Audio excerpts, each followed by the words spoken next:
வல்வை முத்துமாரியம்மன் தேவஸ்தானத்தின் தீர்த்த திருவிழா இன்றைக்கு இடம்பெற இருக்கிறது. இன்றைக்கு ஸ்பெஷலாக இந்திர விழாவும் நடக்கிறது.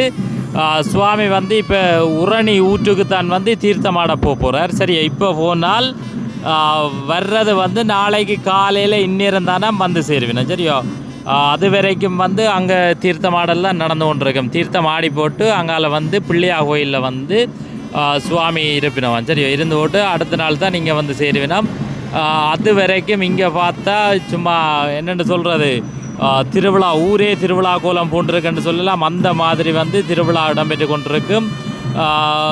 உண்மையிலே என்னென்னு சொல்கிறேன், இப்போ யாழ்ப்பாணத்தில் இருக்கிற முக்காவாசி மக்கள் இங்கே கலந்து கொள்ளுவினோம்னு சொல்லலாம். அந்த மாதிரி இப்போ பார்க்க இதில் பெரிய வெளியாக கிடக்குது. நாளைக்கு இதில் என்னென்ன மண் போட்டால் மண் கீழே விழாதுன்னு சொல்லலாம்.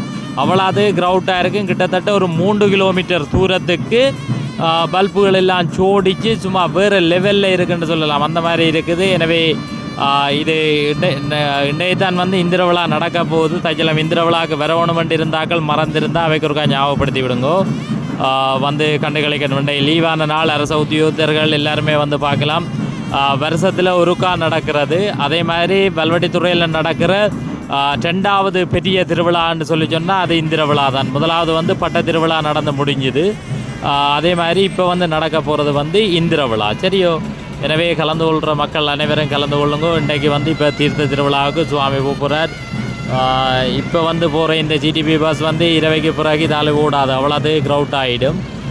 அந்த மாதிரி இருக்குது. அதே மாதிரி இஞ்சால பார்த்தா எது தாகசாந்தி டீமோ தண்ணி அடிக்கிற ரோட்டுக்கு தண்ணி அடிக்கிற டீம் போல் நடக்குது. சும்மா எல்லாம் டீமாக தான் வந்திருக்கணும். எல்லாமே சிறப்பாக இடம்பெற்று கொண்டிருக்குது. இப்போ சுவாமி வெளிவீதி விட்டார். சரி, செல்ல இருக்கிறார். சரி, நன்றி, வணக்கம்.